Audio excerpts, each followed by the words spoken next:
2014, la saison continue. Nous sommes à Nogaro pour le 3e round du championnat de France de Superkart. Et alors, nous avons un petit nouveau avec nous. Alors, petit nouveau, pour ceux qui regardent bien Facebook, c'est pas un problème. Voici Teddy Legendre, un pilote bien connu pour tous les amateurs de 125 à voile, dit aujourd'hui KZ. En KZ 125 Gentleman, il écume les championnats long circuit et de France. Et le te voilà ici en Superkart. Une nouvelle expérience pour toi, Teddy. Ouais, alors, question très simple au début, quel est ton premier ressenti et feeling, surtout que ton temps de roulage a été relativement court, qualification 1 et 2, c'est tout. Mais déjà, ta première approche, parce que tu as tourné, est pas si mal que ça. Tout à fait.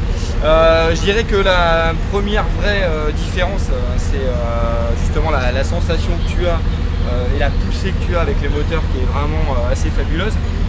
Deuxième des choses, c'est le grip que tu peux trouver sur justement ce matériel qui est hyper sensible à l'aérodynamique. On a fait quelques modifications justement pour s'en rendre compte aujourd'hui. C'est vraiment, je pensais pas que ça jouait autant et c'est vraiment un effet vraiment bénéfique.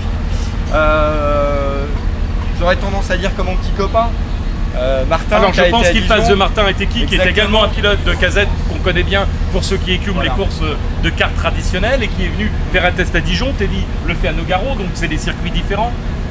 Mais par contre les deux dans un team néerlandais ici où tout est accessible en location, mais c'est un matériel top puisque normalement, si vous ne le savez pas, c'est le pilote numéro 1 est Peter Ekman, un Allemand dont l'objectif est le championnat d'Europe pour essayer de détrôner notre Français Emmanuel Vinuales.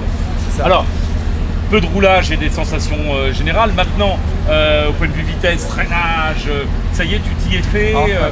Le frein, c'est pas vraiment ce qui m'a impressionné le plus. Ça freine fort, certes, mais c'est pas ce qui m'impressionne le plus.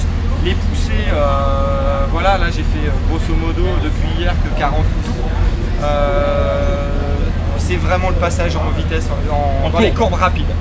C'est pas les longs qui sont impressionnants, c'est vraiment les courbes rapides, pardon.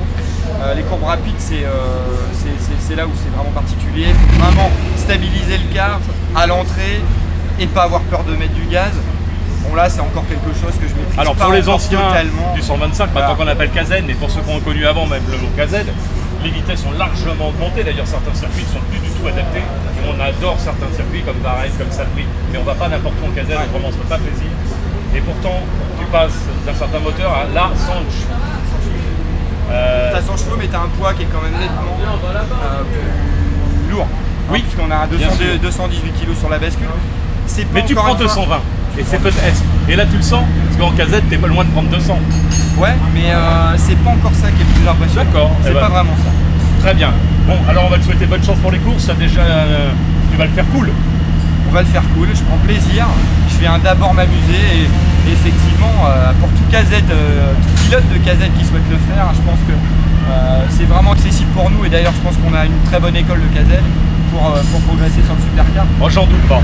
C'est juste une question de roulage, de trouver la possibilité de pouvoir rouler, de rouler plus que je ne l'ai fait jusqu'à présent. Et je pense que vraiment on a des fortes progressions et je pense qu'on peut être, merci, Teddy. comme tu le disais, de très bons cadres. Merci Teddy et puis on te souhaite bonne chance pour ce dimanche avec 2 courses. Merci.